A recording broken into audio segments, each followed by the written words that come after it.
this channel, a systematic teaching enables you to put an end to suffering and reincarnation. Please find the playlist of this series in the description. Mahayana Pure Land welcomes you. To Enlightenment 92. Amitabha's 48 Great Vows. How do we receive Buddha light? What is Buddha light?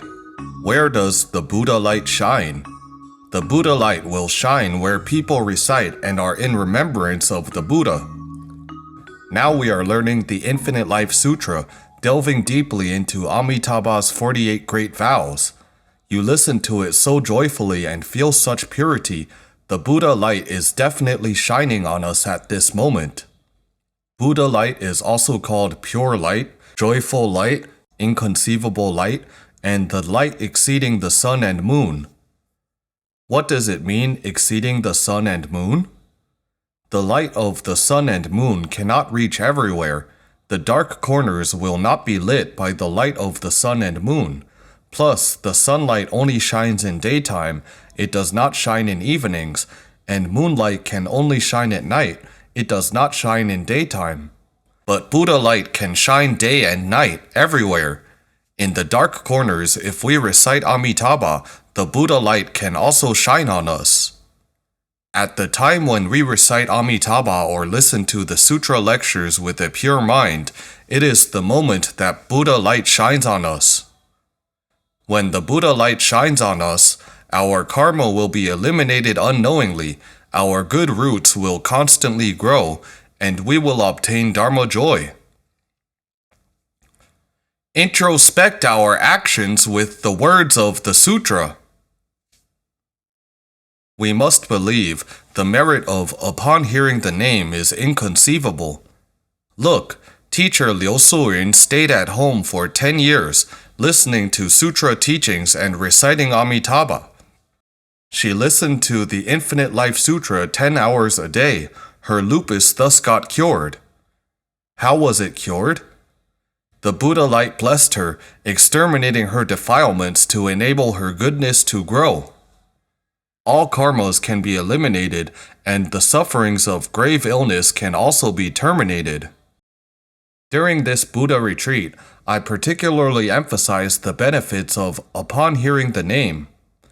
This benefit is the benefit of thusness that Shakyamuni Buddha bestows upon us, telling us the merit of this name of Amitabha. The Buddha light will shine on you when you simply hear the name by listening to sutras and Dharma teaching. But how can we be considered upon hearing the name? Upon hearing the name is to really comprehend it. It can be counted only when you grasp its essence. Some people thought that they had understood, not necessarily. We must introspect our actions with the sutra. The 18th vow states, all beings in 10 directions upon hearing my name will believe and rejoice with utmost sincerity.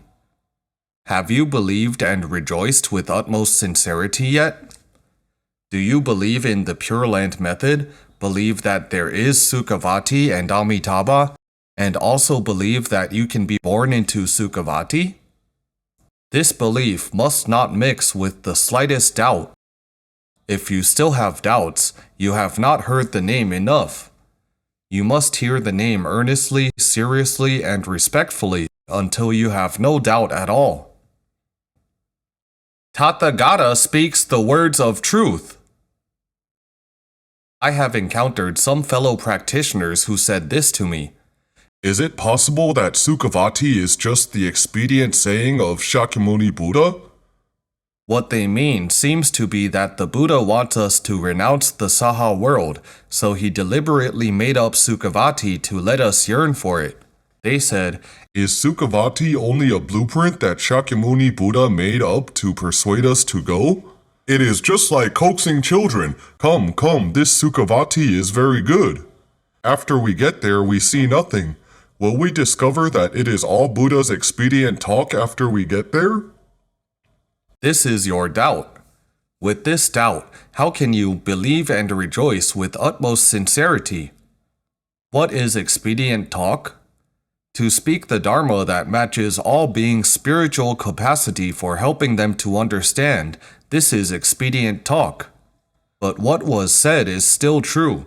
Nothing was ever made up to coax all beings. Buddhas would never make up Sukhavati in order to coax all beings to go there for cultivation. That is not the case. Is there really Sukhavati? Indeed, there is.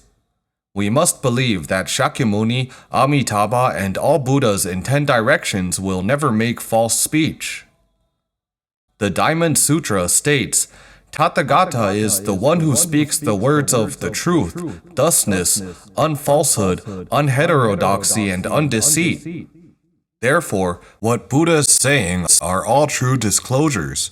They utterly speak the truth of reality. All thusness words neither increases nor decreases. Shakyamuni Buddha would never do such a thing, to speak false words in order to make all beings go there for cultivation. This is not the behavior of a Buddha, and it is violating the precept. We must know this truth. Why should you believe Sukhavati is real? Amitabha used 100 billion years under his teacher's guidance, learned the pros and cons, as well as good and evil of all Buddha lands in 10 directions. Then he used 5 kalpas to conclude, summarize, sort out, form the blueprint of Sukhavati, and make 48 great vows. Furthermore, in the immeasurable kalpas, he accrued merits and virtues to adorn this Pure Land, and finally realized Sukhavati, which has been created for 10 kalpas now. This will not be false or illusory, it is true and real. There is indeed Sukhavati. The Amitabha Sutra tells us, Sariputra, from here passing through 10 trillion Buddha lands to the west, there is a world called Sukhavati. In this land, there is a Buddha named Amitabha. These two there is are resolute and decisive. There truly is.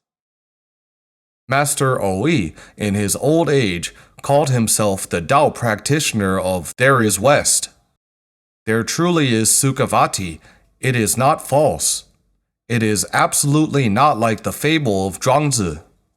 Zhuangzi, who loved to tell stories, was an influential Taoist philosopher around the 4th century BC, second to Laozi. He told you fables, made up something to let you understand the principles within. This is the educational method of Zhuangzi. But Buddhas do not use this method. Buddhas only speak the truth.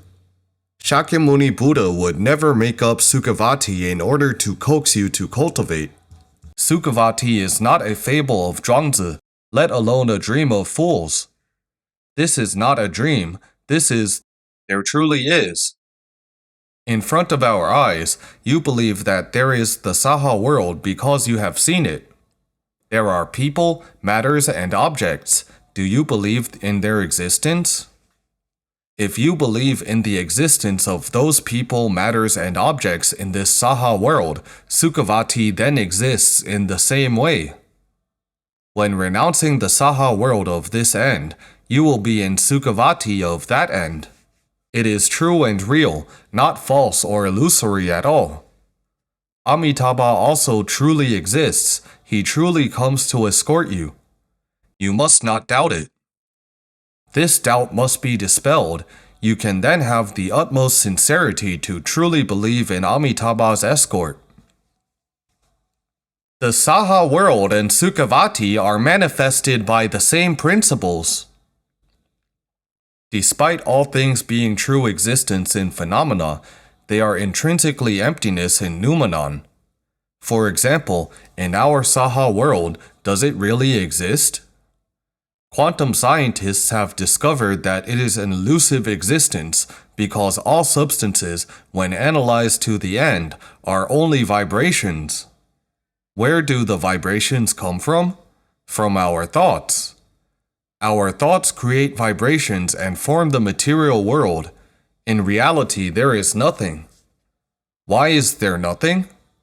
Because all phenomena are caused by vibrations, which are only your thoughts. As if one is in a dream, where does the dream come from? The dream is manifested by your thoughts. It intrinsically does not exist, but it is actually there. You really see it. If you were chased by a tiger in a dream, you would really be scared. Your feeling was real. If you were bitten in the dream, you would feel hurt. The pain and the retribution you feel were also real. The world we have now is also like dreams. Your feelings are all real, aren't they? You do not feel that this moment does not exist. Now Venerable Ding Hong sitting here speaks sutras and dharma to you. Isn't this a real existence? But from the perspective of noumenon, it is truly nothing.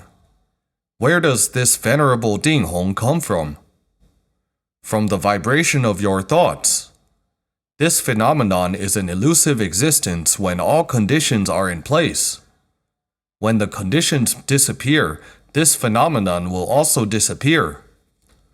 So from the perspective of noumenon, all things are non-existent, ultimately empty, nothing can be obtained at all. So is Sukhavati. Sukhavati arising from your thoughts is also illusory. What thought is it? Your pure thoughts of reciting Amitabha. Nevertheless, these pure thoughts of yours indeed give rise to Sukhavati under the blessing of Amitabha's vows. This is true. This is definitely not false.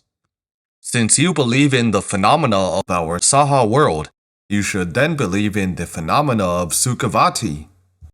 Both Saha World and Sukhavati share the only noumenon in the universe, which is our self-nature.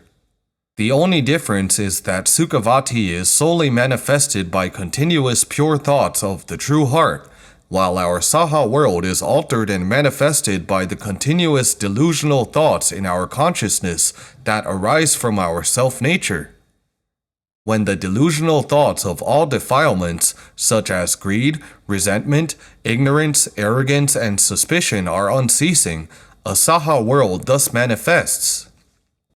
We must understand all these principles. Noumenon and phenomena are one unity. The noumenon and phenomena do not impede each other. It is the realm of non-obstruction between noumenon and phenomena. When there are phenomena, there must be its noumenon, and when there is noumenon, there must be its phenomena. From the perspective of phenomena, both lands of Saha World and Sukhavati are manifested by our heart nature. The phenomena are really there. From the perspective of noumenon, the intrinsic nature of our true heart can manifest various phenomena in accordance with conditions. It manifests the Saha world in accordance with the contaminated condition and manifests the three evil paths in accordance with the thoughts of greed, resentment, and ignorance. Our current realm is manifested by our contaminated minds, but when we give rise to the continuous pure thoughts by reciting Amitabha, our true heart will manifest Sukhavati. These different phenomena mentioned above share the only noumenon in the cosmos. The noumenon and phenomena are one unity. They are called the true heart, heart nature, self-nature, dharmakaya, or thusness. Since this true heart can manifest the Saha world, how can it possibly not manifest Sukhavati? Of course, it can manifest Sukhavati as well. It can manifest everything. As long as the condition arises, it can manifest all worlds due to self-nature being intrinsically and fully possessing everything. It possesses both the Saha world and Sukhavati. It possesses the world of Vairocana as well. It completely possesses all. As for what will be manifested, it depends on the condition you create. The condition refers to your current thoughts. The thought we have now is contaminated, a deluded mind. It thus manifests the polluted, turbid Saha world. Now if we transform the condition to keeping Amitabha in remembrance by reciting Amitabha unceasingly, Our self-nature will then manifest Sukhavati in accordance with the condition of these continuous pure thoughts. Thanks everyone for learning with us. Namo Amitabha.